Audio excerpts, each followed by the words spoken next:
हाँ बता रहे हैं। तो ये जो पेपर आप देख रहे हैं ना, ये पेपर आपका समाज कार्य का है।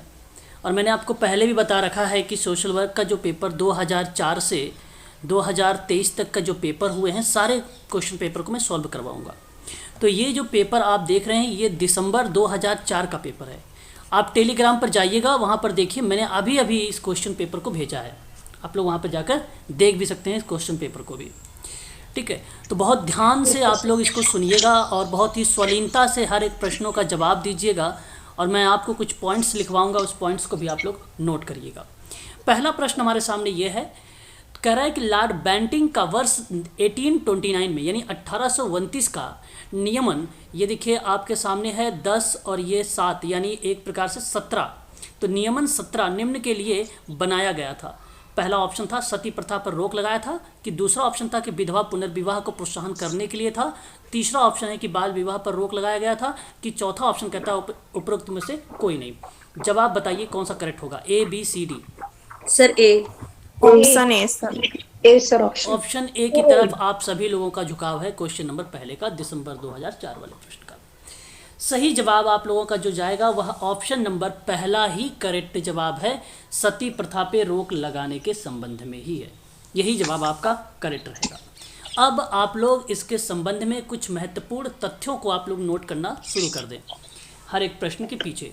ध्यान रखेंगे आप सभी लोग, अगर मैं आपसे सती प्रथा के बारे में बात कर रहा हूँ तो सबसे पहले सती प्रथा का भारत में, किस पे, भारत में, ठीक है, सती प्रथा का लेख, ठीक है, प्रथा का प्रथम आप कह लीजिए उल्लेख, प्रथम उल्लेख। एक बार आप लोग म्यूट हो जाइएगा, जब मैं आपसे क्वेश्चन पूछूंगा तब आप लोग मुझे बताइएगा अनम्यूट होके। 510 ईस्वी में, 510 ईस्वी में एरड़ अभिलेख में मिला था। कौन से मिला था, एरड़ अभिलेख में मिला था। ये मैं बात कर रहा हूँ भारत में सती प्रथा का प्रथम लेख मिला था। प्रथम उल्लेख जो मिला था वो कौन से अभिलेख में मिला था, तो एरड़ अभिलेख था। ये आपका सही जवाब होगा। ये दूसरा एक फैक्ट था। दूसरा फैक्ट आप नोट करना करिएगा, 15वीं शताब्दी में सर्वप्रथम अगर हम बात करते हैं 15वीं शताब्दी के दौरान में, तो कश्मीर के शासक का नाम तो सुना ही होगा आप लोगों ने। कश्मीर के शासक सिकंदर ने, किसने, सिकंदर ने इस प्रथा को क्या करवाया था, बंद करवाया था। क्या करवाया था, बंद करवाया था। ये बात आपके लिए दूसरा फैक्ट रहेगा 15वीं शताब्दी के दौरान में। आगे बात करेंगे और भी फैक्ट देखेंगे। अगर हम बात करें तो यहाँ पे पुर्तगाल आप लोगों ने नाम सुना होगा। तो पुर्तगाली वायसराय, क्या नाम था उनका, पुर्तगाली वायसराय अल्बुकर्क, अल्बुकर्क, अबुकर्क ने सन 1510 ईस्वी में गोवा में, कहाँ पे, गोवा में इस प्रथा को बंद करवाया था। इस प्रथा को क्या करवाया था, बंद करवाया था। ये आपके लिए तीसरा फैक्ट रहा। ठीक है, चौथा फैक्ट इंपॉर्टेंट पॉइंट है सारे के सारे। आपने नाम सुना है राजा राम मोहन राय के बारे में। इन्होंने सती प्रथा, ध्यान रखिएगा, सती प्रथा का विरोध, सती प्रथा का विरोध करते हुए, सती प्रथा का विरोध करते हुए ब्रिटिश सरकार से इसे बंद, ठीक है, करवाने का अनुरोध किया था। बंद करवाने का अनुरोध किया था। ये आपका एक फैक्ट रहेगा। एक लास्ट फैक्ट जो इम्पोर्टेंट है, आगामी परीक्षा में आप लोगों से बनाया जा सकता है यहाँ से प्रश्न। सर लिख रहे सर, एक मिनट सर। ओके, आपको देख लीजिए एक बार आप लोग देख लीजिए। सर एक बार फिर से बताना पूरा ऊपर से नीचे तक। ओके, मैं एक बार फिर से बताता हूँ। राजा राम मोहन राय ने सती प्रथा का विरोध करते हुए ब्रिटिश सरकार यानी इंग्लिश सरकार से इसे बंद करवाने का अनुरोध किया था। राजा राम मोहन राय ने सती प्रथा को, ठीक है, ये था फैक्ट। आगे देखिए, ध्यान से सुनिएगा राजा राम मोहन राय के बारे में, इनके प्रयासों से, बहुत इंपॉर्टेंट फैक्ट है आप लोगों के लिए, प्रयासों के, ठीक है, प्रयासों के ही परिणाम स्वरूप या फलस्वरूप लॉर्ड विलियम बेंटिक ने 4 दिसंबर 1829 को 17वें नियम के अंतर्गत में सती प्रथा पर रोक लगा दी थी। ठीक है, ये भी आपको ध्यान रखना है। स्पष्ट हुआ? एक बार क्लियर करिए आप लोग। जी सर। सर 15वीं शताब्दी वाला एक बार फिर से बता दीजिए सर। बिल्कुल सर, 15वीं शताब्दी में सर ना एक शासक थे, उनका नाम था सिकंदर ने इसी प्रथा को बंद करवाया था 15वीं शताब्दी में। कश्मीर के शासक थे वो, कश्मीर के शासक थे। ठीक है, तो ये सामाजिक सर सती प्रथा को बंद करवाया था। सती प्रथा की, यस। तो ये कुछ कुप्रथा थी, सामाजिक कुप्रथा थी, जिसमें से सती प्रथा को रोक लगाने के परिप्रेक्ष्य में ये बात आप लोगों ने देखा अभी 4 दिसंबर 1829 का नियम, जो 17 के नियम के अंतर्गत बंगाल में सती प्रथा पर रोक लगा दी गई थी। ये आपके लिए इम्पोर्टेंट था, है ना, ये आपके लिए इम्पोर्टेंट था। ये बेसिकली आपको मैं बता दूं, सती प्रथा के अंतर्गत आप सभी लोग ध्यान रखेंगे, यहाँ जो नाम इम्पोर्टेंट है, लॉर्ड विलियम बेंटिक का नाम है। सती प्रथा निषेध कानून के रूप में आया था, ठीक है, सन 1829 में, और ये गवर्नर जनरल थे विलियम बेंटिक महोदय। इन्हीं के द्वारा सती प्रथा पे कानूनी रोक लगाकर इसे हत्या माना था, हालांकि कुछ सामाजिक प्रथा बहुत सारी हैं, जैसे अगर मैं आपसे बात करूं, एक बाल विवाह है, आप जानते हैं बाल विवाह के बारे में। एक आपका विधवा विवाह आता है, आपका एक बाल हत्या प्रथा आती है, और दास प्रथा आता है, और एक स्त्री शिक्षा आती है। तो ये कुछ पॉइंट्स हैं, आगामी जो कुछ प्रश्न आएंगे उनमें मैं इनके बारे में जिक्र करूंगा आप लोगों से, इन पॉइंटों के बारे में। ठीक है, और केवल इतना यहाँ पर ध्यान रखें कि जो बाल विवाह है सर, राजा राम मोहन राय ने किया बेसिकली सबसे पहले बाल विवाह के विरुद्ध में, और उसके बाद केशव चंद्र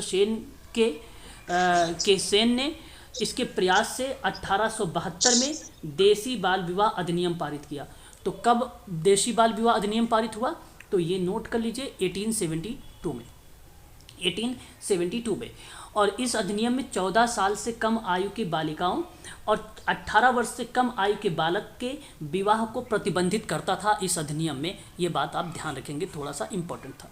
सर किसने किया सर 1872 में बाल विवाह का? हाँ, ये राजा राम मोहन राय सबसे पहले थे, बाद में केशव चंद्र सेन आए, BS बालामारी आए। इन्हीं के प्रयास से सबसे पहले 1872 में देसी बाल विवाह अधिनियम पारित हुआ।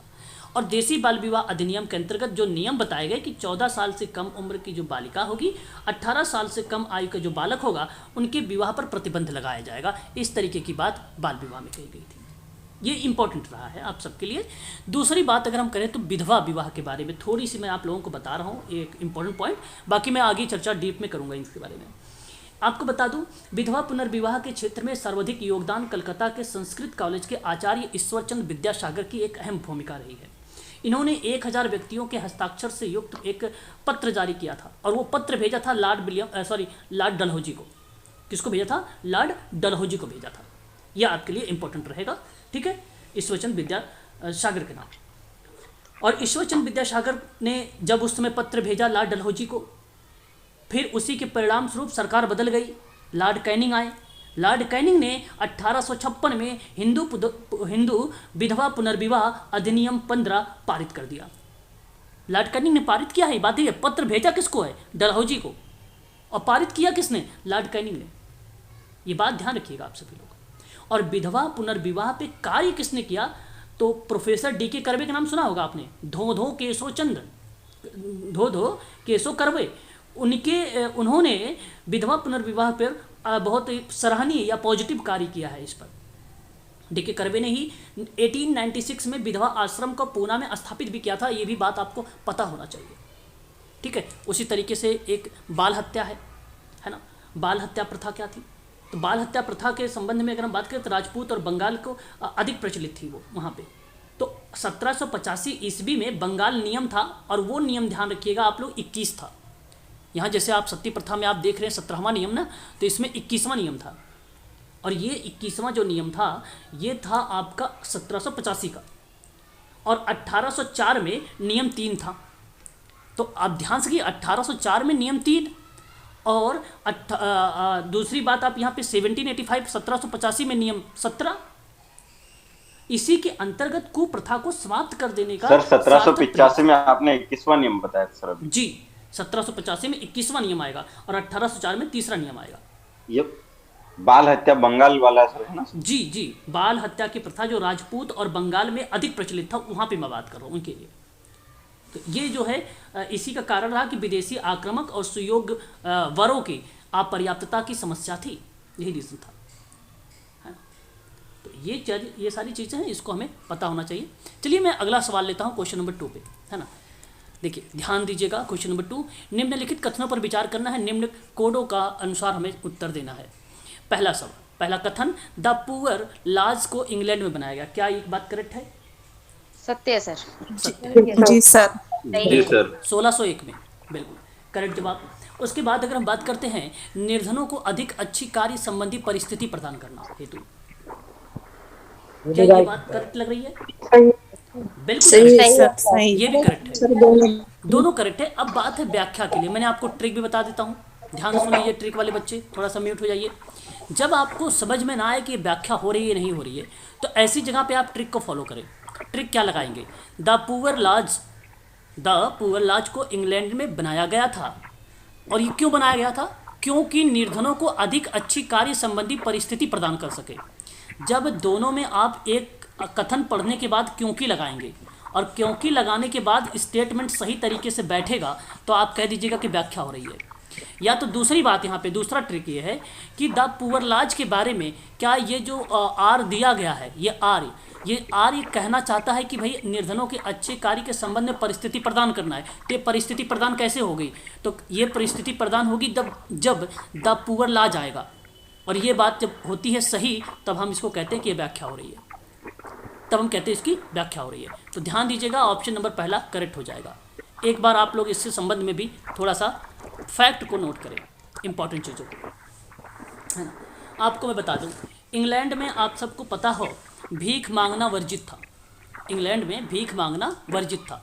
तो जब भीख मांगना, ध्यान रखिएगा आप सभी लोग, भीख मांगना वर्जित रखा गया, कोई अनम्यूट, हाँ म्यूट हो जाइए भाई। तो ये 1556 का आता है, कहाँ का? यूके का। और इस 1556 में संसद द्वारा इस अधिनियम को पारित किया गया था। किसके द्वारा पारित किया गया था? संसद द्वारा इस अधिनियम को, यानी इस एक्ट को पारित किया गया था। यह आपके लिए एक फैक्ट रहेगा। दूसरी बात आप ध्यान रखिएगा इसमें, तो ये जब एक्ट पारित हुआ, तो ये जानते हो एक्ट किसके परिप्रेक्ष्य में था? ये एक्ट जो था ना, बीमार गरीबों की सहायता करने के संबंध में था, उनके संबंध में था ये 1556 वाला। फिर आपको 1547, इससे पहले की बात कर लेता हूँ थोड़ा सा। 1547 में पारित एक अधिनियम के अनुसार कहा गया कि स्वस्थ भीख मांगने के जो शरीर में चिन्ह गुदवाया गया। तो जो स्वस्थ व्यक्ति थे, जो भीख मांगते थे, उनके शरीर पर चिन्ह गुदवाया गया था। चिन्ह समझ रहे हो आप लोग? गुदवाना, है ना, शरीर पर गुदवाया गया। और फिर उसके बाद सन 1576 में सुधार गृह स्थापित हुआ। ध्यान रखिएगा, सुधार गृह स्थापित हुआ। हालांकि आपको मैंने कम्युनिटी ऑर्गेनाइजेशन अभी हाल ही में समाप्त किया है, 1880 की मैंने बातचीत किया था आप लोगों से, लेकिन ये सुधार गृह स्थापित की बात है, तो ये 1576 का है।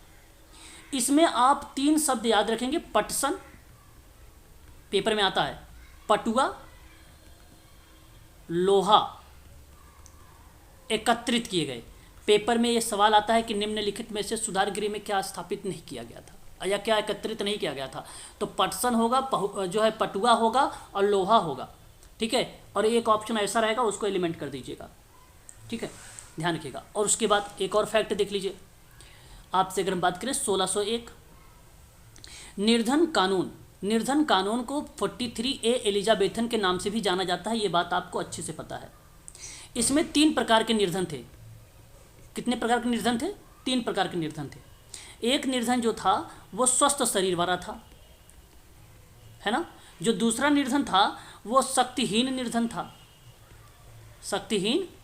निर्धन था, और जो तीसरा था वो आश्रित निर्धन था। कौन सा था? आश्रित निर्धन था। ये 3 टाइप के निर्धन थे। क्लियर है? जी सर। उसके बाद देखिए 1662 में आपको ध्यान रखना है the law of settlement, the law of settlement पारित किया गया था 1662 में। 1982 में वर्क हाउस एक्ट बन गया है ना। कटाई बुनाई का यहाँ पे प्रशिक्षण दिया जा रहा था, कटाई बुनाई का प्रशिक्षण से संबंधित था वर्क हाउस एक्ट। बस इतनी बात आपको ध्यान रखनी है इस प्रश्न के संबंध में। अब आप एक बार बताइए, क्या क्वेश्चन नंबर 2 आपको सही तरीके से समझ में आ गया, जो फैक्ट वगैरह बताया इस प्रश्नों से? जी सर। जी सर। याद है। चैरिटी ऑर्गेनाइजेशन सोसाइटी, ध्यान रखिएगा। सर लास्ट वाला क्या था, वर्क हाउस? हाँ, ये वर्क हाउस एक्ट था मैम, 1882 में बना था, जो कटाई बुनाई से संबंधित था, है ना। एक और चीज़ ध्यान से सुनिए, चैरिटी ऑर्गेनाइजेशन सोसाइटी यूके के आप लोगों ने समझे हैं, आप सबको पता है 1869 का है ना। गेसलमेंट की भूमिका आती है और साथ ही साथ ऑक्टेविया हिल की भूमिका। आंदोलन का नेतृत्व किसने किया था? ऑक्टेविया हिल ने किया था। कहाँ की थी ये? यूके वाली थी। याद रखेंगे आप सभी लोग, ये भी पेपर में आपसे प्रश्न पूछा गया था अभी हाल ही में, ठीक है, 14 मार्च को, तो ध्यान रखेंगे। अगला सवाल देखेंगे, क्वेश्चन नंबर हम बात करेंगे 3 पर। समझ में आ रहे हैं सारे प्रश्न? एक बार बताइए। जी सर। बात करते हैं नेक्स्ट सवाल पे, इंटीग्रेटेड सोशल वर्क। आपको पता होना चाहिए कि एकीकृत समाज कार्य निम्न पर विचार रखती है। क्या सेवार्थी व्यवस्था पर, परिवर्तन अभिकर्ता की व्यवस्था पर, कि कार्य की व्यवस्था पर, कि एजेंसी व्यवस्था पर। इंटीग्रेटेड एक अप्रोच है जो बेसिकली कार्यस्थल पर यूज किया जाता है, तो इसलिए कहा जाता है इंटीग्रेटेड अप्रोच प्रैक्टिस, है ना। तो एकीकृत समाज कार्य का मतलब जान लीजिए आप लोग, सिंपल सी बात है। एकीकृत समाज कार्य का मतलब क्या होता है, सिंपल लाइन में बोल रहा हूँ, एक शब्द में बोलूँगा, ध्यान से समझिएगा। समाज कार्य के अभ्यास में समग्र दृष्टिकोण का उपयोग करना। किसका? समग्र दृष्टिकोण का उपयोग करना। समग्र का मतलब क्या होता है भाई? संपूर्ण होता है, इस बात को ध्यान रखिएगा। समग्र दृष्टिकोण का उपयोग करना ही क्या कहलाता है? इंटीग्रेटेड समाज कार्य का पार्ट बनता है। अब इसका मतलब है कि किसी विशेष अंतिम अवस्था की दिशा में बदलाव विभिन्न तरीकों से लाया जा सकता है। और जब मैंने कहा कि समग्रता पे बात करता है, तो मैं बता दूं, सेवार्थी की व्यवस्था की बात होगी, परिवर्तन अभिकर्ता व्यवस्था की भी बात होगी, टास्क यानी कार्य की व्यवस्था की बात होगी, और एजेंसी व्यवस्था की बात होगी। इसलिए ऑप्शन नंबर क्या जाना चाहिए आपका? डी करेक्ट हो जाएगा। क्या हो जाएगा यहाँ पर? डी करेक्ट हो जाएगा। यहाँ पर कोई ऐसा पॉइंट नहीं आया है जो आपका गलत है। एक मैं फैक्ट यहाँ पर देना चाहूँगा आपको, ताकि आप उस फैक्ट को नोट कर सकें। फैक्ट ये रहा, इंटीग्रेटेड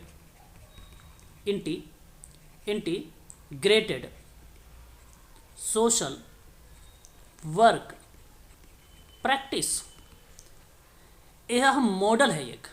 ये क्या है? एक मॉडल है। और ये जब नाम आता है तो ध्यान रखिएगा, पिंकस एवं मिनहम, ध्यान रखिएगा। ये कॉन्सेप्ट आप ध्यान रखिएगा इंटीग्रेटेड के परिपेक्ष में। परंतु जब कम्युनिटी वर्क में आता है, सक्रिय लोगों की भागीदारी या लोगों की भागीदारी कह लीजिए, तो यह कॉन्सेप्ट भी किसका आता है? पिंकस एंड मिनहम का। तो ध्यान रखिएगा, ये integrated social work practice model किस विद्वान ने दिया है, तो बता दीजिएगा कि ये पिंकस और मिनहम ने दिया है। पिंकस और मिनहम ने दिया है, ये बात आपको ध्यान रखना है। चलिए अगला सवाल लेंगे अब, क्वेश्चन नंबर 4। अपने से आप लोग बताइएगा, बहुत ही आसानी सवाल है, और आसान सवाल की वजह से मैं आपको बता दूं, इसके बारे में मैंने चर्चा भी किया है, परिवीक्षण वगैरह के बारे में आप बता भी सकते हैं, अपने तर्क का प्रयोग करिएगा। समाजकारी में व्यावसायिक परिवेक्षण को सर्वोत्तम प्रकार से निम्न रूप से वर्णित किया जा सकता है। आप बताइए किस तरीके से सबसे अच्छे ऑप्शन के आधार पर व्यावसायिक परिवेक्षण को आप परिभाषित कर सकते हैं। क्या आप पर्यवेक्षित के निष्पादन का मूल्यांकन करेंगे? पहला ऑप्शन। दूसरा, पर्यवेक्षित व्यक्ति कोई त्रुटि ना करे, इसे सुनिश्चित करेंगे। तीसरा ऑप्शन, समाजकारी का ज्ञान दक्षता मूल्य को प्राप्त करने में पर्यवेक्षित की सहायता करेंगे। चौथा, पर्यवेक्षित के साथ चिंतन करना और उसका मार्गदर्शन बने रहना। बताइए जरा एक बार ऑप्शन। एक बार आप सभी लोग ऑप्शन बताएं। बड़ा ही अच्छा सवाल है आपके सामने सोशल वर्क का, है ना। डी। क्वेश्चन नंबर 4 का option number D. D. D for Denmark, very good. यहाँ सही जवाब ऑप्शन नंबर जो डी गया है।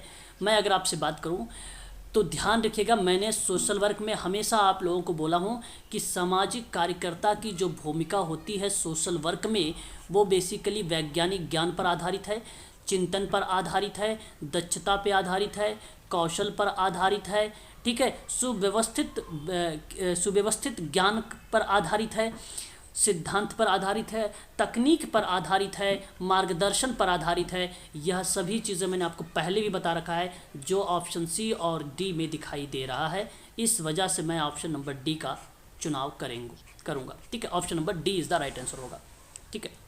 अगला सवाल, नेक्स्ट सवाल पर बातचीत करेंगे हम लोग। क्वेश्चन नंबर 5 है कि निम्न कथनों पर विचार कीजिए कि नीचे दिए गए कोड को उसके अनुसार अपना उत्तर का चुनाव करना है। पहला कथन आपके सामने है, व्यावसायिक समाज कार्य की जड़ें भारत में नहीं पनपी है। राइट या रॉन्ग? सही है सर। राइट। सही है, नहीं पनपी। सही है सर। सही सही है सर। बिल्कुल। ये बात सत्य है कि व्यवसाय समाज कार्य की जड़ें भारत में आज भी नहीं पनपी है। 21वीं सदी चल रही है, इसमें आज भी नहीं पनपी है, और ये बात करेक्ट है, और ये स्टेटमेंट मैंने आपको कई बार बताया भी हूँ। दूसरा कारण कि सेवाओं के बदले भुगतान करने के लिए लोग बहुत निर्धन हैं। ये भी बात सही है, गलत है? जब सेवाओं के बदले भुगतान करने की बात, अरे क्यों, क्या आपको हर चीज़ मिलता है? आप बोल दिए कि भाई सेवा के बदले हमें भुगतान करिए, तो वो देते हैं पैसे आपको क्या? नहीं देते। नहीं देते हैं भाई। सिंपल सी बात है। अगर कहा जाता है जब भुगतान करने के लिए, तो लोग कहते हैं भैया सोशल वर्क ही तो कर रहे हो आप। अब सोशल वर्क का मतलब थोड़ी ना होता कि फ्री में काम करो, है ना। जी सर। है ना, इसका मतलब ही नहीं होता। प्रोफेशनल सोशल वर्क को अगर बढ़ावा देना है तो हर एक टास्क पर आप भाई चार्ज लो। मैं सभी बच्चों से कहता हूँ, और तभी सोशल वर्क आगे आएगा। यदि आप ऐसा नहीं करेंगे तो सोशल वर्क धीरे धीरे पीछे चलता चला जाएगा। आप जागरूक हो जाइए, प्रोफेशनल सोशल वर्कर हो, पढ़ाई करके गए हो, 17-18 हज़ार रुपये आपने हर सेमेस्टर का या ईयरली आपने परीक्षा फीस जमा किया है, एग्ज़ाम फीस वगैरह जमा किया है, इसीलिए जमा किया है कि फ्री में काम करने के लिए। तो ये चीज़ ध्यान किया। और अदर कंट्री की बात करते हैं, अदर कंट्री चार्ज करते हैं, इसलिए उनके यहाँ व्यवसाय समाज कार्य की जो जड़ें हैं वो सही तरीके से चल रही हैं, है ना। तो यहाँ आप ध्यान रखिएगा, इसका जो सही जवाब जा रहा है, व्याख्या भी कर रहा है, ऑप्शन नंबर पहला ही करेक्ट जवाब हो जाएगा इसका। ऑप्शन नंबर पहला ही करेक्ट हो जाएगा, ठीक है। चलिए अगला सवाल लेते हैं, क्वेश्चन नंबर 6। सवाल 6 है कि समाज वैज्ञानिक अर्थ में, देखिए मैंने समाज कार्य में वैज्ञानिक का मतलब भी बताया है, तो समाज का निहित रूप बताइए, अर्थ क्या होगा? अभिजात लोगों का एक समूह होगा, कि एक संगठन जिसके द्वारा कुछ रचनात्मक गतिविधियां की जाएंगी, किसी की संबंधों का एक जाल है, और डी पंडितों का एक सम्मान करने वाली एक सभा होगी। बी रचनात्मक गतिविधियां। Option D. ऑप्शन डी कह रहे हैं आप? Option C. Option C sir, option C. देखिए वैज्ञानिक अर्थ में अगर हम जब बात करते हैं ना सर, वैज्ञानिक अर्थ कहता है सुव्यवस्थित ढंग से। ये बात आप जानते हैं समाज कार्य में, रचनात्मक गतिविधि। हाँ, एक प्रकार से सुव्यवस्थित ढंग को। तो वैज्ञानिक अर्थ में समाज में जो निहित रूप का अर्थ होगा, आप में से कई बच्चे कह रहे हैं कि एक संगठन जिसके द्वारा कुछ रचनात्मक गतिविधियां की जानी चाहिए और संबंधों का एक जाल होना चाहिए। मैं आपको बताता हूँ, ध्यान से सुनिएगा। यहाँ करेक्ट जवाब जो जाएगा वो ऑप्शन नंबर सी जाएगा, ठीक है, ऑप्शन नंबर सी जाएगा। देखिए इसने कह दिया एक संगठन जिसके द्वारा कुछ रचनात्मक गतिविधियां होंगी, तो क्या कुछ रचनात्मक गतिविधियां आप वैज्ञानिक विधि को नहीं फॉलो करोगे? कुछ गलत दे दिया इन्होंने, बाकी तो सही। किसी बच्चे मुझसे कह रहे थे कि बी होना चाहिए, लेकिन बी का मतलब ये है सर, ध्यान से समझिए, यूजीसी नेट क्यों कहता है। अभी आप लोग जब पेपर दे के आते हैं, कहते बड़ा अच्छा प्रश्न गया, बड़ा अच्छा क्वेश्चन किया। गलती यही होती है, जब छोटी छोटी चीज़ों को हम नहीं पकड़ पाते हैं। कुछ का मतलब होता है कि कुछ में आप करोगे, कुछ में नहीं करोगे, लेकिन वैज्ञानिक विधि कहती है आपसे कि आप सुव्यवस्थित ढंग से, क्रमबद्धता से, आप केस वर्क हो, ग्रुप वर्क हो, कम्युनिटी वर्क हो, सब में आपको फॉलो करना पड़ेगा। यहाँ तक कि द्वितीयक प्रणाली में भी आपको ये चीज़ें फॉलो करनी पड़ेगी जो वाल्टर एंड्रियास फ्रीडलैंडर की है ना। एक बार म्यूट हो जाइए। तो मैं आप सबसे कहूँगा सामाजिक संबंधों का एक जाल है, और यह स्टेटमेंट मैकइवर एंड पेज ने कहा है, यह स्टेटमेंट मैकइवर एंड पेज ने बोला है। ये बात आपको ध्यान रखना है, पहला स्टेटमेंट। और व्यक्ति और समाज दोनों अन्योन्याश्रित होते हैं, ये बात आपको अगर पूछा जाता है सवाल में, पे क्वेश्चन में, तो गुड्डे एंड हार्ट का नाम लगाएंगे, गुड्डे एंड हार्ट का नाम लगाएंगे, सॉरी गार्टन हैमिल्टन का नाम लगाएंगे, गार्टन हैमिल्टन का नाम लगाएंगे। और यदि आपसे कहेगा समग्र प्रतिदर्श का लघुत्तर भाग है, समग्र प्रतिदर्श का लघुत्तर भाग है, तो गुड्डे एंड हार्ट समग्र हार्ट का नाम लगाएंगे। तो ये बात आप सभी लोग ध्यान रखिएगा, ये कुछ फैक्ट हैं, ये कुछ फैक्ट हैं जो हमको पता होना चाहिए इसके बारे में। अगर मैं ये प्रश्न की बात करूँ, संबंधों का जाल है, तो कहीं ना कहीं एक प्रकार से ये समाजशास्त्र को रिलेट कराया है।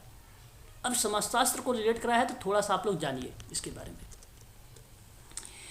मैं आपको बता दूं कि ग्रीक, लैटिन और ग्रीक, लैटिन एंड ग्रीक दो शब्दों से, यानी दो भाषाओं से एक प्रकार से समाजशास्त्र की व्याख्या की गई है।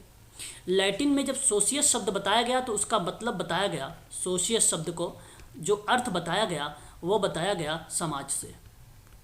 ग्रीक शब्द को जो रिलेट कराया गया लोगस शब्द से रिलेट कराया गया, जिसका अर्थ बताया गया अध्ययन विज्ञान। दोनों को मिलाकर कहा गया समाज का विज्ञान। अब देखिए यहीं पर बन रहा है वैज्ञानिक विधि, यहीं पर बन रही वैज्ञानिक विधि। तो एक विद्वान थे जिनका नाम था, आप लोग बताओगे, मैंने करवा रखा है, मैं पूछ रहा हूँ, दो भाषाओं का अवैध संतान कहा है, दो भाषाओं का अवैध संतान कहा है, और उसके स्थान पर इथियोलॉजी शब्द का प्रयोग किया। विद्वान का नाम बताइए कोई जॉन स्टुअर्ट। बिल्कुल, क्या बात है भाई, शाबाश। अगर आप इसी तरीके से आप लोग पढ़ाई कर रहे हैं तो बहुत अच्छा काम कर रहे हैं, ठीक है। जॉन स्टुअर्ट मिल का नाम आता है, शाबाश, बहुत बढ़िया। एक और मेरा सवाल है, प्रिंसिपल एंड सोशियोलॉजी की एक किताब आई है, हर्बर्ट स्पेंसर एंड सोशियोलॉजी का किताब जो आई है, हर्बर्ट स्पेंसर आपने नाम बताया, और बहुत बढ़िया, यही आपका नाम करेक्ट रहेगा।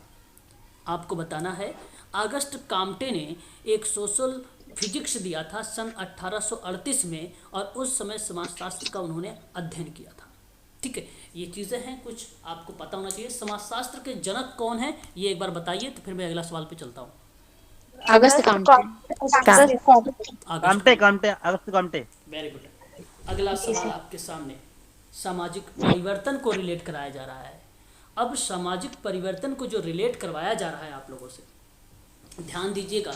इसमें कहा गया संकल्पना को लेकर, मैंने सामाजिक परिवर्तन अभी हाल ही में करवाया हूँ, गलत ये सवाल नहीं होना चाहिए आप लोगों से, ठीक है। सवाल आपके सामने, बताइए, कह रहा है कि निम्न में से किस कथन के अनुसार सामाजिक परिवर्तन एक संकल्पना है। सामाजिक परिवर्तन एक दिशा में होगा, कि सामाजिक परिवर्तन एक नियंत्रित होता है, और सी कहता है सामाजिक परिवर्तन संचरित होता है, सामाजिक परिवर्तन मूल्य निरपेक्ष होता है। बताइए। सी, सामाजिक परिवर्तन संचरित होता है, संचरित एक दिशा में होता है। बिल्कुल। यहाँ आपको मैं बताना चाहूँगा सामाजिक परिवर्तन के बारे में, उसकी संकल्पना कहती है कि एक दिशा में होती है। होता है।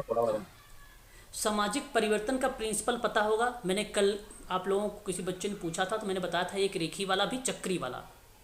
तो किसी ऑप्शन में चक्र थोड़ी लिखा है कि मैं संचरित को रिलेट कराऊं। सामाजिक परिवर्तन तो एक दिशा में होता है, अगर दिशा होगी तो चक्री नहीं होगा, और अगर चक्री होगा तो दिशा नहीं होगा।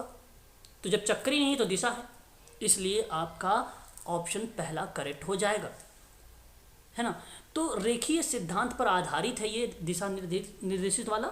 और सामाजिक परिवर्तन का मतलब होता है कि समाज की प्रत्येक संरचनात्मक संगठन सामाजिक संबंध में निरंतर परिवर्तन होता रहे, निरंतर परिवर्तन होता रहे।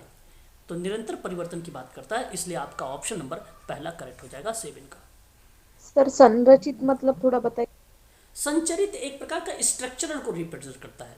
सामाजिक परिवर्तन एक प्रकार से स्ट्रक्चरल को, यानी अगर संरचना को रिलेट करवाता है, ठीक है, संरचना को, तो संगठन और सामाजिक संबंध कहाँ गए, उसमें सामाजिक संबंध भी तो बताना चाहिए। सामाजिक समाजशास्त्र क्या है, सामाजिक परिवर्तन में क्या है, सामाजिक संबंधों का जाल ही तो है।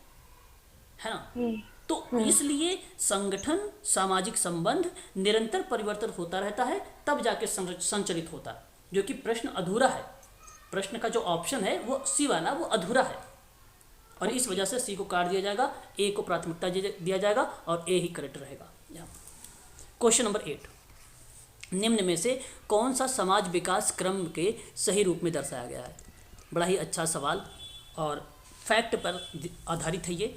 आपने नाम सुना है जो है ब्लीट्स का नाम, ब्लीट्स का नाम, जैसे कि आपने नाम तो सुना ही होगा उनके बारे में, लघु समुदाय, रॉबर्ट रेडफील्ड के बारे में। जी सर, रॉबर्ट रेडफील्ड। ठीक उसी प्रकार से एक और विद्वान आता है जिसका नाम है ब्लीट्स करके, ब्लीट्स काले, इनका पूरा नाम ब्लीट्स काले है।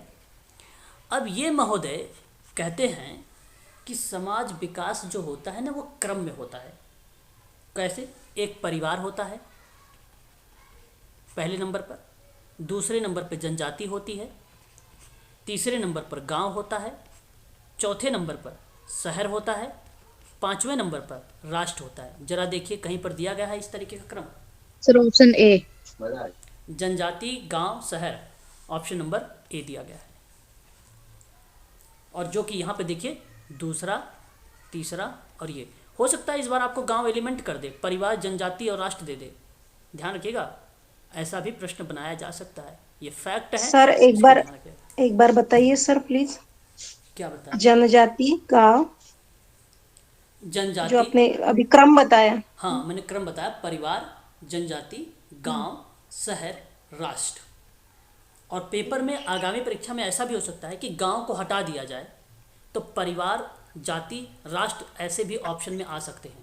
तो ये क्रम है इनके, ठीक है। जैसे यहाँ पे परिवार को हटा दिया था तो जनजाति दे दिया, गांव दे दिया, शहर दे दिया, लास्ट का राष्ट्र को हटा दिया, है ना। तो इसलिए ऑप्शन नंबर आपका पहला करेक्ट हो जाएगा। स्पष्ट हो गया? तो एक बार बताइए, फिर मैं अगला सवाल लेता हूँ। जी सर। निम्न में बताइए निम्न में वह क्या है जो भारतीय संविधान में विद्यमान नहीं है। क्या बात है, बड़ा अच्छा सवाल। आपको बताना है कि वह विद्यमान नहीं है। निम्न में कौन सा है जो भारतीय संविधान में विद्यमान नहीं है? Option B. एक सरकार। Option B sir. Sir. B की तरफ आप सभी लोगों का झुकाव है। ओके ओके, चलिए मैं अब बताता हूँ आप लोगों को। यहाँ अगर मैं आप सबसे जिक्र करूँ तो इस प्रश्न में आपको बता दूँ, देखिए संघीय संरचना की बात हुई है। अगर हम बात करते हैं न्यायपालिका का पृथक करने का, तो अनुच्छेद 50 आप लोगों ने देखा होगा, जहाँ पे कार्यपालिका और न्यायपालिका का पृथक्करण है। अगर हम बात करते हैं नागरिकों के मौलिक अधिकार के बारे में, तो इसके बारे में आप लोगों ने पता होगा। लेकिन एक सरकार की बात अगर हम लोग करते हैं, ये विद्यमान नहीं है, इसलिए ऑप्शन नंबर आपका बी वाला करेक्ट चला जाएगा। इसलिए आपका बी वाला जो है करेक्ट चला जाएगा। स्पष्ट हुआ? जी सर। हाँ, तो ये आपको ध्यान रखना होगा इसके बारे में थोड़ा सा, और इसके बारे में मैं थोड़ा सा आप लोगों को कुछ चीज़ें बता भी देता हूँ ताकि आप लोगों को याद रहे और रिलेट भी कर सकें आप आसानी से, है ना। तो जैसे अगर मैं आपसे बात करूँ तो आप सब भली भांति तरीके से जानते हैं एक समता का अधिकार होता है। आप बताना चाहेंगे समता का अधिकार का अनुच्छेद कब से कब आता है? 14 से 18। 14 से 18 से। तो अगर जब हम बात करते हैं समता का अधिकार के बारे में, तो आप लोग कहते हो कि 14 से लेकर 18 आता है। दूसरा आपसे अगर मैं कहूँ स्वतंत्रता के अधिकार के बारे में, तो स्वतंत्रता के अधिकार 19 से लेकर कितना आता है? 22 तक। और जब मैं आपसे बात करता हूँ शोषण के विरुद्ध का अधिकार में, तब आप लोग मुझे कहते हैं 23 एंड 24। और जब मैं आपसे बोलता हूँ धार्मिक स्वतंत्रता की बात, तब आप लोग मुझे कहते हैं 25 से लेकर 28। जब मैं आपसे बात संस्कृति की करता हूँ, संस्कृति और शिक्षा की बात करता हूँ अधिकार को लेकर, तब आप लोग मुझे 29 और 30 बताते हैं। जब मैं आपसे पूछता हूँ संवैधानिक अधिकारों के बारे में, तब आप लोग आर्टिकल मुझे 32 बताते हैं। बात सही है? बताइए एक बार, बात करेक्ट है ये? Yes sir. ये आप लोगों को ध्यान रखना ही पड़ेगा। साथ ही साथ अगर मैं आपसे बात करूं तो ये कुछ ऐसे मौलिक अधिकार हैं जो हमसे पेपर में पूछे जाते हैं। हमसे जो पेपर में पूछे जाते हैं। इसमें आपको बता दूं आर्टिकल 15 इम्पॉर्टेंट है।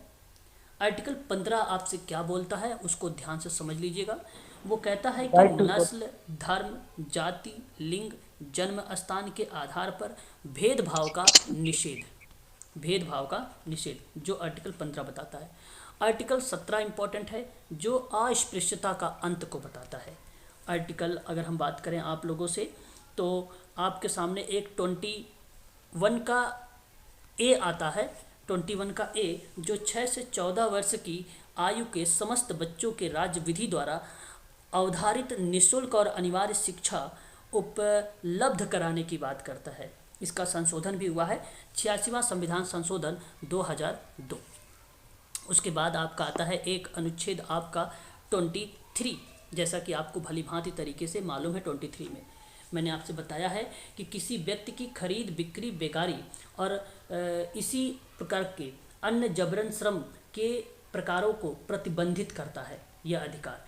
तो वह अनुच्छेद 23 आता है। और एक अनुच्छेद आपके लिए इम्पोर्टेंट है 24, जो बताता है आपसे क्या कहता है कि 14 साल से कम आयु के बच्चों को कारखाना और खान और अन्य खतरनाक कामों में नौकरी पर रखने पर निषेध बताया गया है अनुच्छेद नंबर 24 पर। ये बात आपको पता होना चाहिए। क्लियर रहेगा इतनी बातें? बताइए एक बार। Yes sir. जी सर। ये कुछ आर्टिकल्स है। हालांकि रिट वगैरह आती है, मैं आप लोगों से आप लोगों को बताऊंगा कि किस तरीके की रिट होती है। 5 रिट होती है: बंदी प्रत्यक्षीकरण, परमादेश और प्रतिषेध, उत्प्रेषण और अधिकार प्रेषिया। इन सब के बारे में मैं आने वाले टाइम में जिक्र करूंगा। बहुत जगह पे प्रश्न आएंगे, उन पे मैं जिक्र कर लूँगा आप लोगों से। अगला सवाल लूँगा आप। अगला सवाल हमारे सामने बहुत इंपॉर्टेंट आ रहा है, ध्यान रखेंगे। प्रश्न हमारे सामने है कि भारत में नवीन आर्थिक गति निम्न में से परिलक्षित होती है। बड़ा ही अच्छा सवाल है, जरा जवाब बताइएगा आप लोग मुझे। ए, अ, ब और ड। ओके। और भी बच्चे जरा अपने अपने विचारों को प्रकट करें। सभी लोग अपने प्रश्नों को उत्तर देने का बी नंबर प्रयास सर, करें। B number. C number. C. Okay, C sir, C. चलिए बहुत बढ़िया। चलिए मैं आप लोगों से अब थोड़ा सा जिक्र कर लेता हूँ। यहाँ आप लोगों ने अपने अपने विचारों को अपने तरीके से आप लोगों ने व्याख्या किया, उसका स्पष्टीकरण किया। अब ध्यान से सुनिएगा। यहाँ पे जो करेक्ट जवाब जा रहा है वो एक निजीकरण पे जा रहा है। दूसरी अगर हम बात करते हैं आप लोगों से तो बी, जिसको हम लोग विश्वव्यापी कहते हैं, और तीसरा आपका जाता है उदात्तीकरण पर। एक बार मैं इसकी इंग्लिश दिखाऊंगा तो आपको समझ में आ जाएगा, आपको समझ में आ जाएगा। आपका पहला पी, दूसरा जी ग्लोबलाइजेशन, तीसरा आपका एल। पीजीएल अभी हाल ही में मैंने आप लोगों से बताया है कि न्यू इकोनॉमिक पॉलिसी क्या है, निजीकरण, विश्वव्यापीकरण और उदात्तीकरण के बारे में। नई आर्थिक नीति में आप ध्यान रखेंगे और भी शब्द आता है, जैसे आर्थिक नीति में एक शब्द और आता है उदारता। क्या आता है? उदारता। ध्यान रखेंगे। निजीकरण, और निजीकरण का विस्तार हो गया, और अर्थव्यवस्था, बाजार हितैषी और आधुनिकीकरण और नई सार्वजनिक क्षेत्र नीति आती है। सार्वजनिक क्षेत्र नीति कह लीजिए, सार्वजनिक क्षेत्र नीति, वित्तीय सुधार, राजकीय कोष सुधार, ये सब बेसिकली आते हैं। यहाँ फिर आप सोच रहे होंगे कि सेफ्टी नेट्स क्या दिया गया है। ये बेसिकली प्रतिरक्षा प्रणाली है, और प्रतिरक्षा प्रणाली शरीर की आंतरिक प्रतिरक्षा प्रणाली होती है जो शरीर की बाहरी खतरों से सुरक्षा करती है, जैसे वायरस हो गया, बैक्टीरिया हो गया, उसकी बात करता है। और उदात्तीकरण जो होता है किसी चीज़ को उसके श्रेष्ठ के रूप में प्रस्तुत करना, है ना। लिबरेशन कहते हैं इसको एक प्रकार से। आप यहाँ पे देख लीजिए, उदात्तीकरण किसको बोला जाता है? किसी चीज़ को उसके श्रेष्ठ के रूप में प्रस्तुत करने को बताता है। ठीक है, तो सही जवाब ऑप्शन नंबर आपका जो जाएगा वो सी जाएगा। ये आपको पता होना चाहिए कि भारत में जब आर्थिक नियोजन की बात होती थी तो मैंने आपको बताया है, ठीक है, एक प्लान्ड इकोनॉमिक ऑफ इंडिया अगर किताब आई थी। प्लान्ड, कोई बताएगा मुझे कब आई थी? मैंने अभी हाल ही में करवाया ये, जब मैं आपको पंचवर्षीय योजना करवा रहा था। 1991 में सर। 1934 में सर, विश्वेश्वरैया योजना के नाम से जाना जाता है। ये रूपरेखा आर्थिक नियोजन की भारत में सबसे पहली बार बनाया गया था। भारत में पहली बार आया था ये 1934 में, है ना। और आपको बता दूं कि 1934 में भारतीय पूंजीपतियों ने, म्यूट हो जाइएगा, यहाँ पर फिर उसके बाद नियोजन समिति का गठन किया गया और उस समिति के अध्यक्ष थे पंडित जवाहरलाल नेहरू। तो उसी के 10 साल बाद बॉम्बे प्लान आया था। याद आ रहा है कुछ? बॉम्बे प्लान सन 1944 में मुंबई के कुल 8 पूंजीपतियों के द्वारा अर्धस्थिर दलाल की देखरेख में यह योजना प्रस्तुत किया गया था। किसके उसमें किया गया था देखरेख में? अर्धस्थिर दलाल। मैंने आपको ये टॉपिक लिखवाया हूँ बॉम्बे प्लान के बारे में, ठीक है। एक फिर मैंने आपको बताया था वहाँ पे एक नाम बताया था जन योजना। ये सब मैं बता रहा हूँ नवीन आर्थिक नीति के नियम में जन योजना बताया था। जन योजना M.N. रॉय के द्वारा सन 1945 में जन योजना प्रस्तुत किया गया था, जो औद्योगिक क्षेत्र पर था। कृषि और औद्योगिक दोनों पे था, कृषि और औद्योगिक दोनों पे था। और मैंने एक बताया था सर्वोदय योजना। सर्वोदय योजना में किसका नाम लिया था बताइएगा एक बार? महात्मा गांधी। क्या बात कर गांधी रहे हो? मैंने नाम लिया था श्रीमन नारायण अग्रवाल का। जेपी जयप्रकाश नारायण। हाँ, यहाँ पे अगर हम बात करेंगे तो नाम आया था जयप्रकाश नारायण का, जयप्रकाश नारायण का, और 1950 में, है ना, जयप्रकाश नारायण का, ठीक है। और जो श्रीमन नारायण अग्रवाल है ना, वो 1944 में गांधीवादी योजना पर विचार प्रस्तुत किया था उन्होंने, है ना। गांधीवादी योजना पर अपना विचार कब? 1944 में प्रस्तुत किया था, ठीक है। तो भारत में नियोजन विकास का विरोध महात्मा गांधी द्वारा किया गया है, ये बात ध्यान रखिएगा। महात्मा गांधी जी की किताब है social work and social action, ये भी ध्यान रखिएगा। 14 मार्च 2023 को पेपर में पूछा गया था। अगला सवाल लेते हैं। क्वेश्चन नंबर 11 के बारे में बात करेंगे। चिकित्सा के एक तरफ प्रकार दिए गए हैं, एक तरफ दिया गया है प्रस्तावक के नाम। हालांकि मैंने आपको इसकी PDF का जो है मेरे पास वो है लिंक, मैं आपको फिर प्रोवाइड कराता हूँ मेडिकल सोशल वर्क का।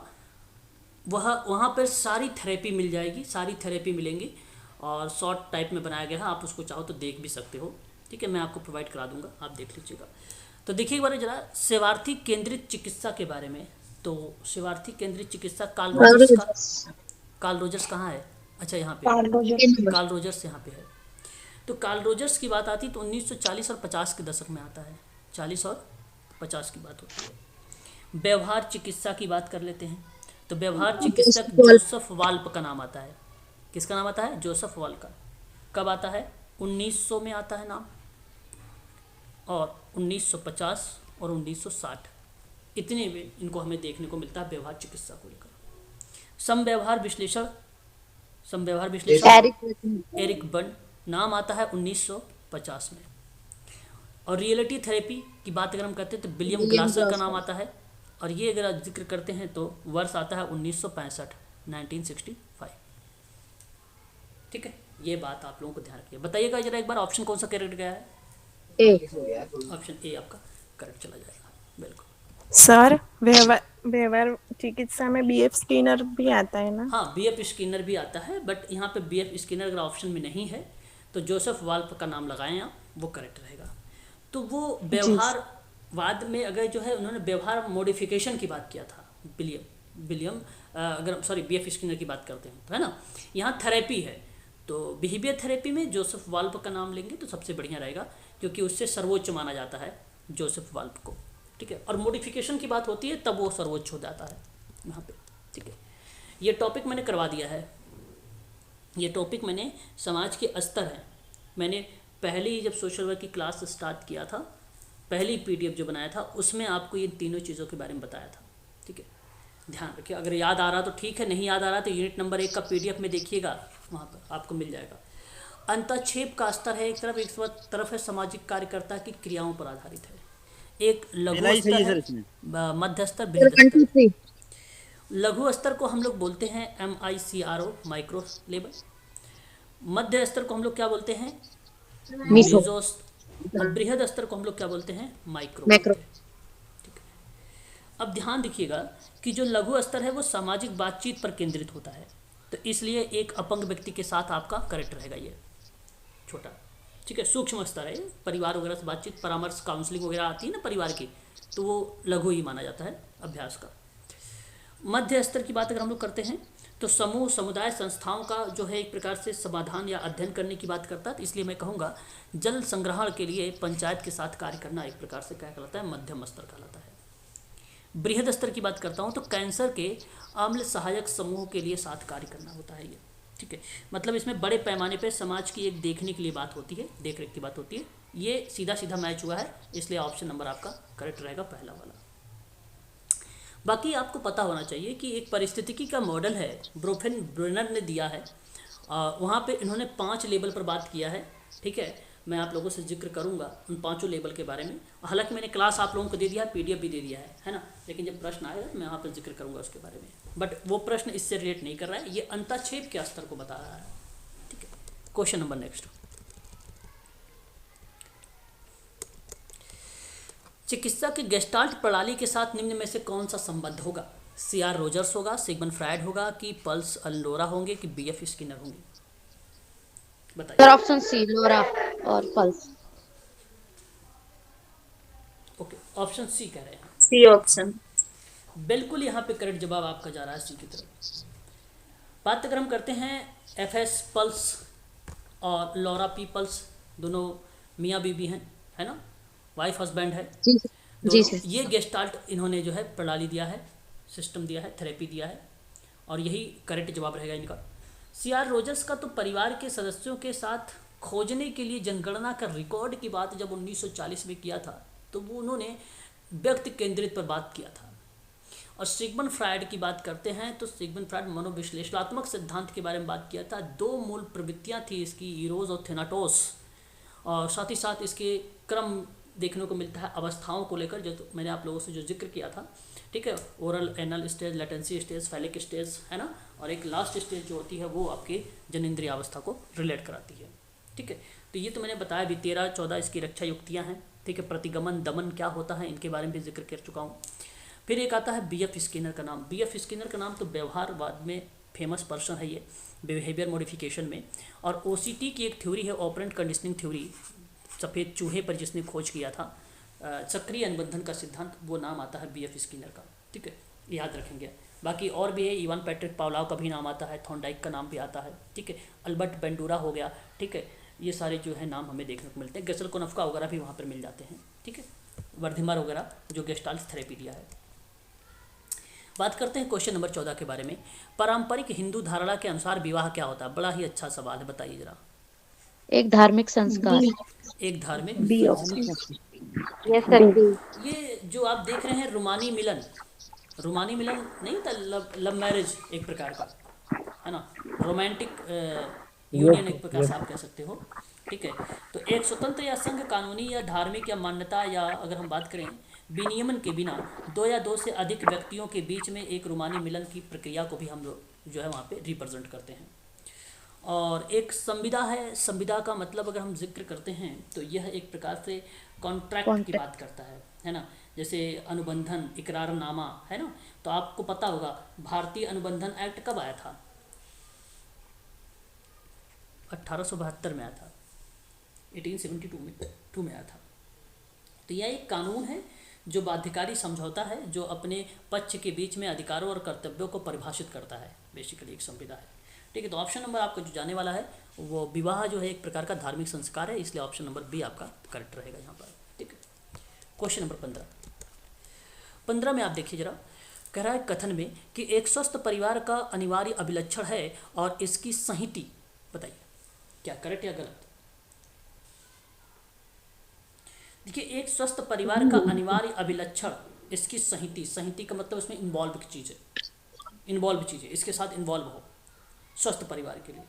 बिल्कुल करेक्ट बात है भाई कि स्वस्थ परिवार का एक अनिवार्य लक्षण होता है उनकी संहिति। संहिति का मतलब जैसे हम देख रेख की बात कर ले और वहाँ पे इन्वॉल्व की, अब देख रेख इन्वॉल्व में क्या बहुत सारी चीज़ें इन्वॉल्व हो सकती हैं। एक पॉजिटिव शब्द है ये, नेगेटिव शब्द नहीं है, इसलिए आपका वो लक्षण यहाँ पे इन्वॉल्व रहेंगे स्वस्थ परिवार में। तो मैं आपसे कहूँगा कि यह स्टेटमेंट आपका सत्य रहेगा। संहिता स्वस्थ प्लान जो है, संहिता स्वस्थ पालन पोषण को बढ़ावा देती है। जाहिर सी बात है, अगर आप अच्छा खान पीन वगैरह करते हैं सब कुछ, तो उसको जाहिर सी बात है वो आपको बढ़ावा भी देगी, है ना। तो इस तरीके से मैं कह सकता हूँ कि ये व्याख्या भी सही तरीके से हो रही है। संहिता को आप रिलेट करा लीजिए एक प्रकार से पॉजिटिव शब्दों में, कि परिवार का स्वस्थ कैसे बनेगा। अच्छे खान पान से रख लो, और भी चीज़ों से रख सकते हो आप लोग यहाँ पे, है ना, परिवार के बारे में।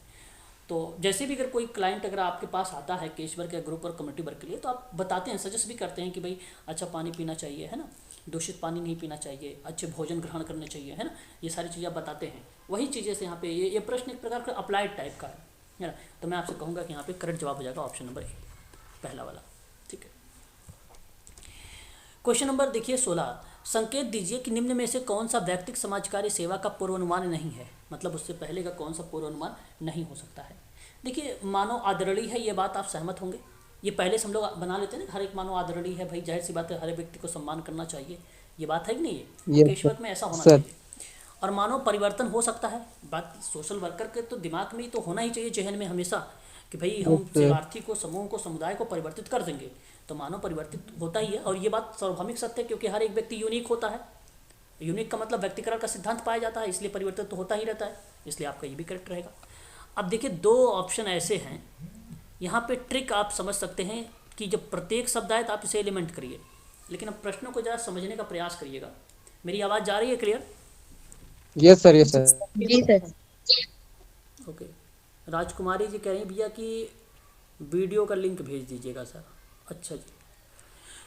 तो प्रत्येक मानव का अधिकार है कि उसकी बात सुनी जाए, बात तो सत्य है। और तीसरा कहता प्रत्येक मानव परमात्मा का शिशु है। अब इन दोनों में आप बताइए कि व्यक्तिगत समाज कार्य में पूर्वानुमान नहीं होगा। डी। D sir. डी। बहुत लोग नहीं कहते कि भाई ऐसे में कि भाई ये जो है शिशु, भाई प्रत्येक मानव परमात्मा का शिशु है, ये बात तो अगर आप किसी बाबा के पास जाएंगे तो वो तो सत्य कहेंगे ही कहेंगे।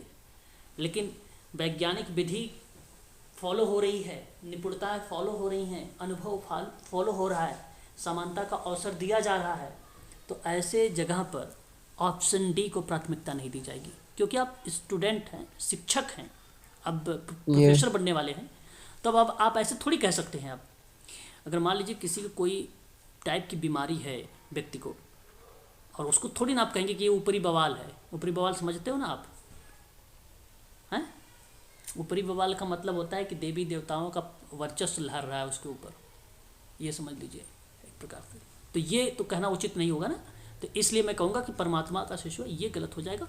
यहाँ पर पूर्वानुमान ये शब्द नहीं है, ऑप्शन नंबर डी करेक्ट होगा।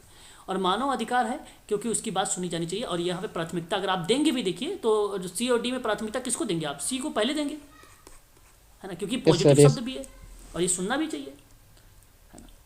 केस वर्क में क्या होता है, यही तो होता है, सुनना चाहिए। आगे बात करते हैं। Question number 17 very very most important सवाल IMP करिएगा। मैंने डबल स्टार इस पे लगा रहा हूँ आप लोगों को।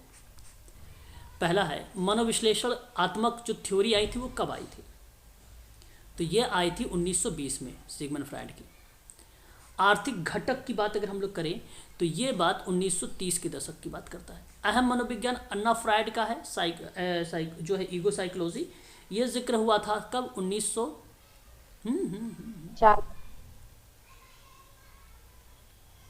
एक मिनट, हाँ 1930 तक 1930 होगा कि 1940 होगा? ईगो साइकोलॉजी 1940 होगा, मैंने 40 बताया है। और स्वयं के लिए निरंतर जो है अननोन क्रिया की बात करें तो ये होगा। जरा एक बार ऑप्शन देखिए, कोई मैच हो रहा है क्या?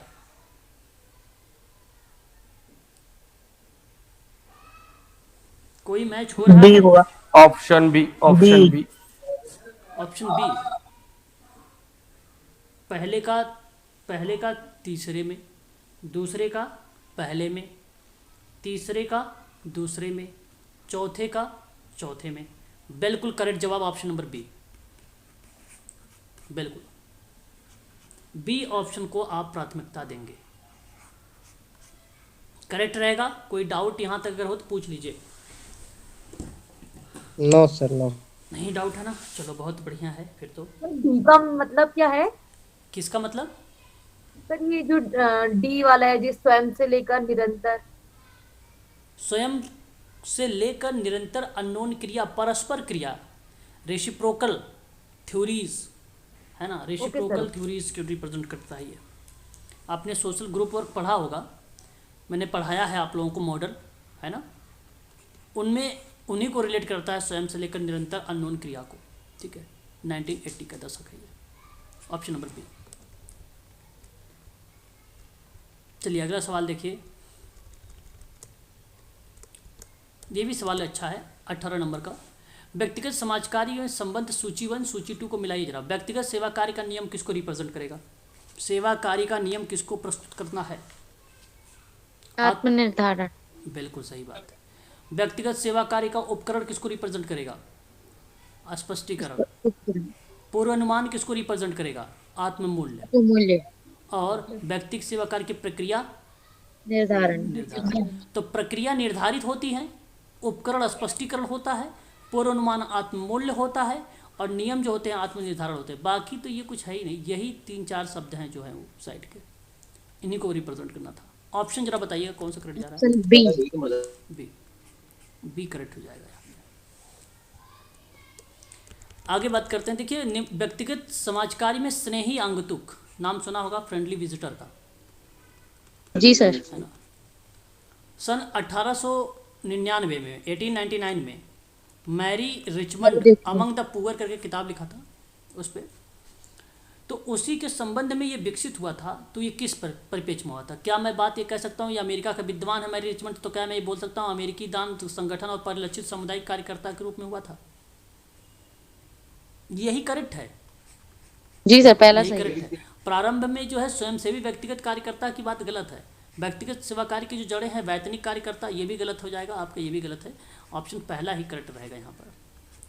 20 देखिए, व्यक्तिगत सेवा कार्य में साक्षात्कार एक महत्वपूर्ण शब्द है। तो साक्षात्कार किस तरीके से लेंगे जब महत्वपूर्ण होगा? तो क्या उपकरण के तकनीकी है, विधि है, कि सभी है? सभी है सर। बिल्कुल करेक्ट जवाब आपने दिया। साक्षात्कार एक महत्वपूर्ण विधि की अगर हम बात करते हैं यहाँ पर, तो ये सेवा व्यक्तिगत सेवा कार्य में विधि के रूप में भी हम फॉलो करते हैं, उपकरण के रूप में भी फॉलो करते हैं, तकनीकी के रूप में भी फॉलो करते हैं, इसलिए ऑप्शन नंबर डी करेक्ट रहेगा। ये सभी है। क्वेश्चन नंबर आज का 21 है, ये लास्ट क्वेश्चन है। Social group work a helping process नामक पुस्तक के रचयिता कौन है बताइए? विलियमसन और रायलैंड है, कि ट्रेकर है, कि फिलिप्सन है, कि कोनोफ्का जी है? HB tracker. नहीं, कोनोफ्का है। एचबी ट्रेकर की तो किताब का नाम अगर हम बात करते हैं तो सोशल ग्रुप वर्क आता है इनका, और प्रिंसिपल एंड प्रैक्टिस आती है, प्रिंसिपल एंड प्रैक्टिस आती है। और फिलिप्सन एचयू की बात अगर हम लोग करते हैं तो इनका किताब थी अर्बन सोशल वर्क थी। और विल्सन और आइलैंड की बात करते हैं, अभी मैंने हाल ही में करवाया, आपको बताया भी था, सोशल ग्रुप वर्क प्रैक्टिस है, सोशल ग्रुप वर्क प्रैक्टिस है। और the creative use of the social process के बारे में हमने बात किया है। ठीक है, सोशल प्रोसेस के बारे में बात किया है। तो इसका सही जवाब जो जाएगा ऑप्शन नंबर डी जाएगा। A helping process very very most important किताब है, गेसल कोनफ्का की है, पेपर में हमसे पूछा जा सकता है। ठीक है, ध्यान रखिएगा। तो आज के लिए बस इतना ही रखिए आप सभी लोग। इसके आगे की जो होगी क्लासेस मैं उसको करवाऊंगा आप लोगों को, आप निश्चिंत रहें। बहुत इंपॉर्टेंट क्लास है। देखो मैंने आपको पहले भी बताया है इसके बारे में, जो है YMCA आंदोलन क्या है, YWCA आंदोलन क्या है, इसमें किसकी किसकी भूमिका, ये भी मैंने लिखवाया है विथ वर्ष के साथ। याद है कि नहीं याद है? अभी आज की क्लास में ही शायद लिखवाया था मैंने, आज ही 1 PM पे लिखवाया, हाँ आज ही लिखवाया है। तो याद रखेंगे इसके बारे में भी। सारे जितनी चीज़ें मैं करवा रहा हूँ ना आपको पेपर में, ज़रूर उससे बाहर आने ही वाले नहीं, क्योंकि मैं बहुत डीप में लेके चल रहा हूँ, कोई भी चीज़ छोड़ नहीं रहा हूँ सोशल वर्क में, है ना। एक एक कंटेंट भी दे रहा हूँ, सारी चीज़ भी दे रहा हूँ, सब लिखवा भी देता हूँ आप लोगों को, ताकि कोई चीज़ छूटे ना आपका पेपर में, है ना। चलिए अभी 8:30 पे आप सभी लोग ज्वाइन करिएगा, 8:30 पर हम लोग बातचीत करने